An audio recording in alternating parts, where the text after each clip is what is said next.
Lambert Jitmau bantah informasi hoaks di media sosial akan menjabat penjabat Gubernur Papua Barat Daya.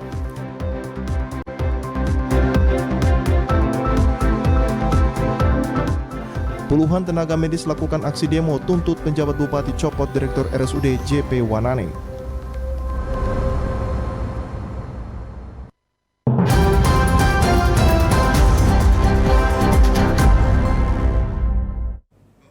Selamat petang saudara, berita Papua Barat hari ini kembali hadir menjumpai Anda. Edisi Sabtu 18 Maret 2023. Sejumlah informasi dari daerah di Papua Barat akan kami hadirkan untuk Anda. Bersama saya Susan Mampioper, inilah Papua Barat hari ini selengkapnya.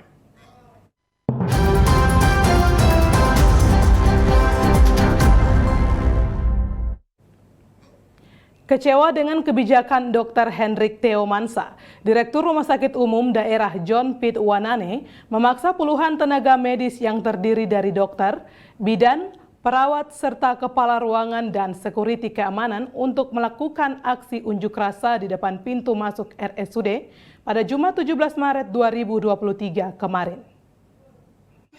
Salah satu di antaranya Dr. Jan Kambu, spesialis kandungan, mengungkapkan aksi yang dilakukan oleh sejumlah tenaga medis merupakan bentuk kekecewaan yang mendalam atas tindakan dan kebijakan Direktur RSUD yang tidak memenuhi sosok kepemimpinan yang baik di dalam memimpin rumah sakit. Salah satu di antaranya jasa BPJS yang sudah tidak dibayarkan sejak bulan Juni tahun 2022, serta berbagai hak lainnya yang tidak dibayarkan secara optimal. Terkait hal ini, Direktur Rumah Sakit selalu berkilah dengan berbagai alasan yang tidak jelas saat ditanyakan oleh sejumlah rekan-rekan dokter terkait uang jasa BPJS. Aksi kekecewaan serupa sebelumnya sudah disampaikan kepada penjabat Bupati Sorong Yan Pitmoso dan langsung memerintahkan membuat telaah terkait permasalahan yang terjadi. Namun demikian, hingga beriringnya waktu tidak ada perubahan dalam tubuh rumah sakit. Terlebih dikatakan manajemen yang ada di RSUD John Pitt Wanane semakin parah. Karena itu dalam rapat komite medis, selain membahas terkait pencabutan PIN tarif terhadap alat-alat medis yang digunakan tenaga spesialis, kami bersepakat meminta penjabat Bupati Sorong Yan Pitmoso mencopot Dr. Hendrik Theo Mansa sebagai Direktur RSUD John Pitt Wanane. Waktu itu Pak PJ minta untuk kita membuat telaah lengkap tentang apa yang ada dalam rumah sakit ini, dan kita sudah buat pada saat itu. Kita buat lengkap, teman-teman dari komite medik, dan pada saat itu dari sejumlah dokter yang ada di rumah sakit ini itu ada sekitar 23-24 spesialis.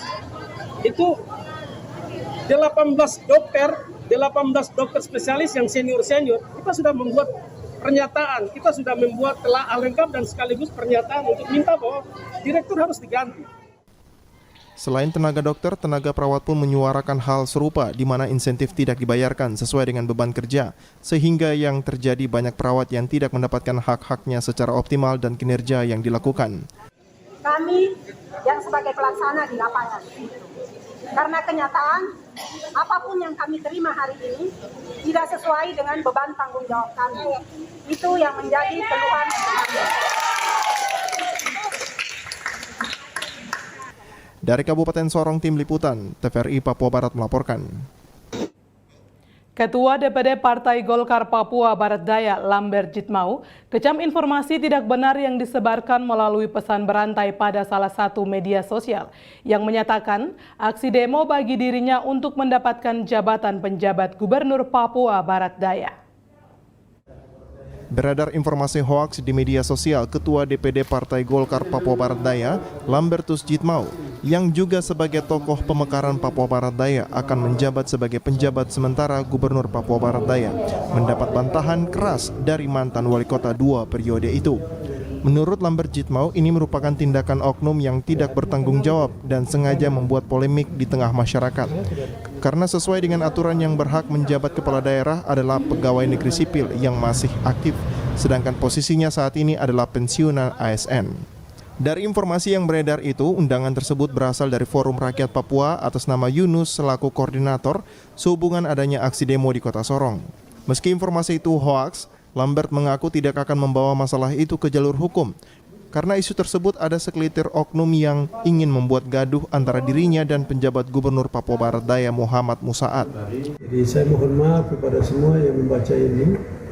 Apa yang ditulis itu tidak benar bagi saya. Saya sendiri tidak tahu siapa Yunus. Saya pertanyakan Yunus yang di rumah sakit atau Yunus yang di luar gitu. Orang tinggal di rumah sakit jiwa. Jadi bisa nulis sesuatu itu kan sesuai dan mereka punya mau.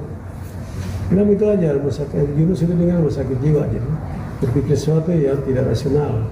Saya bisa berani katakan ke dia, kalau bisa dia yang dipersiapkan untuk ke arah itu. Saya tidak. Orang yang saya kenal saja, fitnah saya dari sejak saya jadi pejabat di kota ini, sampai hari yang kenal ini, kiri kanan ini. Tapi saya tidak pernah, padahal saya diatur oleh undang-undang juga itu. Yang punya hak untuk bisa gugat mereka. Tapi saya tanggap itu kan nanti dianggap saya bodoh sama mereka. Dan saya ini kan dewasa, saya pemimpin, saya orang tua, biarkan saja berlalu lah. Diharapkan masyarakat tidak mudah terpancing dengan informasi yang tidak benar dan dapat menimbulkan konflik di Kota Sorong, utamanya Provinsi Papua Barat Daya yang saat ini sedang berbenah untuk meningkatkan pembangunan infrastruktur. Dari Sorong, Mikal Jasman, TVRI Papua Barat melaporkan. Saudara, 4 kabupaten dan 1 kota akan menjadi usulan pemerintah Provinsi Papua Barat pada pertemuan dengan pemerintah pusat. Hal tersebut merupakan usulan yang akan disampaikan pemerintah Provinsi Papua Barat dalam rapat kerja dan rapat dengar pendapat bersama Dewan Perwakilan Rakyat Indonesia pada tanggal 20 Maret 2023 mendatang di Jakarta. Asisten 1 Sekda Papua Barat, Robert Trumbekwan, yang ditemui di ruangan kerja Sekda Papua Barat mengatakan 4 kabupaten dan 1 kota yang diusulkan yaitu Kota Manokwari, Kabupaten Manokwari Barat, Kuriwamesa, Muskona, dan Kokas. Kota Manokwari, kemudian terus Manokwari Barat, kemudian Kuriwamesa, kemudian Muskona, Bintuni, dan Kokas. Pejabat yang diundang yaitu pimpinan DPR Papua dan Papua Barat, PLH Gubernur Papua, penjabat Gubernur Papua Selatan, penjabat Gubernur Papua Tengah, penjabat Gubernur Papua Barat, dan penjabat Gubernur Papua Barat Daya. Jimmy Tabisu, TVRI Papua Barat melaporkan. Kita beralih ke informasi lain, Saudara. Lembaga Alkitab Indonesia atau LAI mengadakan ibadah dan perayaan ulang tahun ke-69 sekaligus peluncuran Alkitab terjemahan baru edisi kedua yang berlangsung di Gereja Elim Kwawi Manokwari, Papua Barat. Persekutuan Gereja-Gereja di Papua Barat PGGP berkolaborasi dengan Lembaga Alkitab Indonesia Perwakilan Jayapura menggelar ibadah HUT Lembaga Alkitab Indonesia ke-69 tahun. Momentum ulang tahun ke-69 Lembaga Alkitab Indonesia dirayakan bersama dengan denominasi gereja-gereja yang ada di Manokwari. Berlangsung di Gedung Gereja Elim Kwawi Sabtu 18 Maret 2023. Ketua Umum Lembaga Alkitab Indonesia Pendeta Henry T. Huta Barat dalam sambutannya menyampaikan bahwa umat Tuhan patut bersyukur karena terjemahan Alkitab edisi 2 ini dikerjakan selama 20 tahun oleh 20 orang para ahli Alkitab dari berbagai denominasi gereja di Indonesia.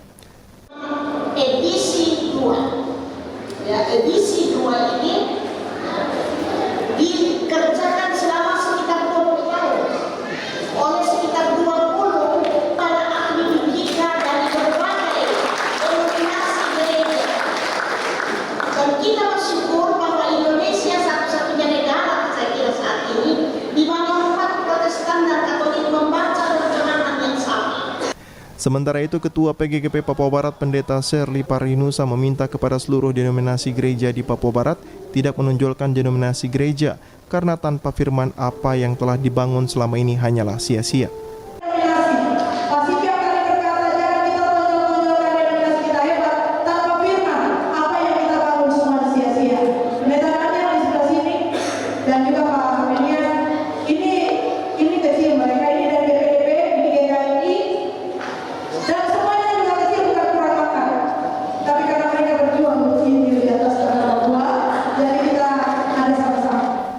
Sementara itu, sambutan Bupati Manokwari yang disampaikan Sekretaris Daerah Hendrik Sembiring menyampaikan terima kasih pada perayaan ulang tahun Lembaga Alkitab Indonesia ke-69 tahun dapat dilaksanakan di Kabupaten Manokwari yang merupakan Injil pertama kali masuk di tanah Papua. Dalam doa syukur mulai dari Papua, padahal hari ulang tahun ke-69 Lembaga Alkitab Indonesia tanggal 9 Maret. Tetapi secara resmi dan tidak ada yang menunjukkan di dunia ini. Kami sebagai pemerintah Kabupaten Manokwari, kami sangat bersyukur dan berterima kasih karena dengan merayakan Hari Syukur ke-69 lembaga kita di Indonesia juga diadakan pembagian Alkitab, yaitu terjemahan baru yang kedua. Natalindo Kerwai, TVRI Papua Barat melaporkan. Saudara Sekretaris Dinas Kehutanan Provinsi Papua Barat berharap kepada masyarakat di Papua Barat untuk menjaga hutan dengan menanam pohon. Himbauan tersebut disampaikan Sekretaris Dinas Kehutanan Provinsi Papua Barat Erens Ngabalin yang berharap agar masyarakat di Papua Barat harus bisa menjaga hutan dengan menanam pohon karena fungsi pohon sangat banyak. Sebagai penghasil oksigen, sumber makanan bagi makhluk hidup, mengendalikan suhu, mengurangi polusi udara, mencegah perubahan iklim, hingga sumber obat-obatan dan lain sebagainya. Saat ini dampak perubahan iklim sering terjadi di Indonesia, terlebih khusus di Papua Barat. Salah satunya yang terjadi di Manokwari yaitu banjir rob di Pantai Maruni. Hal ini dikarenakan pohon di sekitar bibir pantai ditebang sehingga air laut naik hingga ke jalan raya. Diharapkan pohon di sekitar bibir pantai, tepi jurang dan juga di atas gunung harus dipertahankan. Hal ini sebagai benteng alam untuk menjaga agar alam tetap lestari. Kementerian Kehutanan, Dinas Kehutanan, termasuk juga Dinas Lingkungan Hidup, itu menjadi bagian dari himbauan ini bisa dirasakan untuk mendukung pembangunan di daerah. Diharapkan aksi nyata yang dilaksanakan oleh Dinas Kehutanan melalui penanaman pohon dan juga pembibitan bibit gratis dapat memicu masyarakat untuk mencintai alam dengan menanam pohon dan juga menjaga lingkungan. Jimmy Tabisu, TVRI Papua Barat melaporkan. Informasi selanjutnya akan hadir setelah jeda berikut ini. Saudara, tetaplah bersama kami.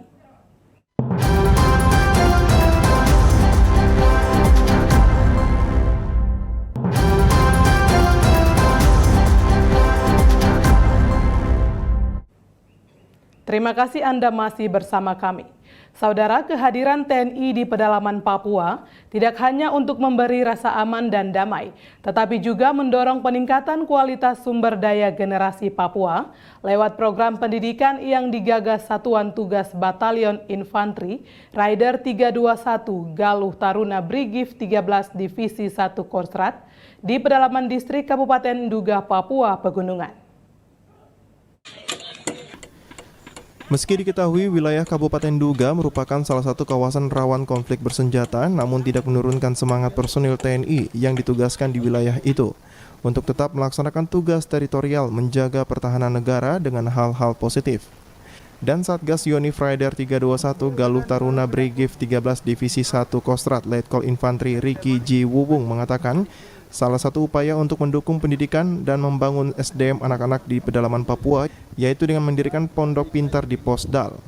Konsep yang digagas adalah belajar dan bermain dalam rangka meningkatkan pengetahuan sekaligus untuk menjaga dan memelihara keceriaan anak-anak yang jauh dari fasilitas pendidikan.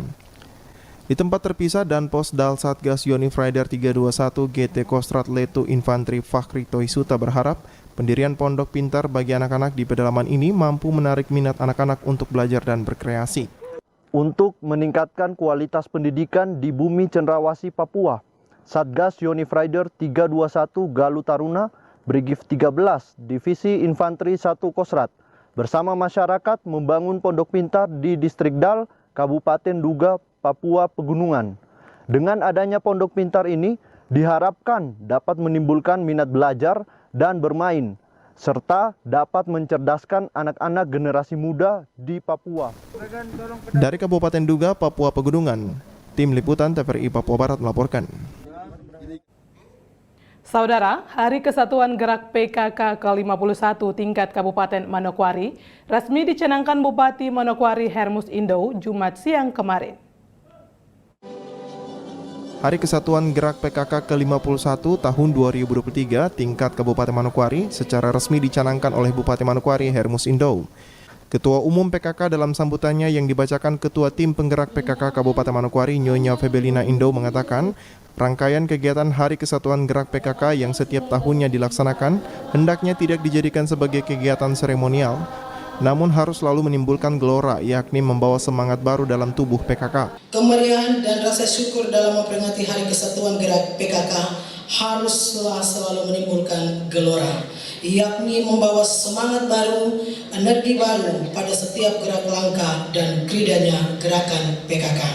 Semangat yang menggelora itu senantiasa harus menjadi energi untuk bergerak bersama.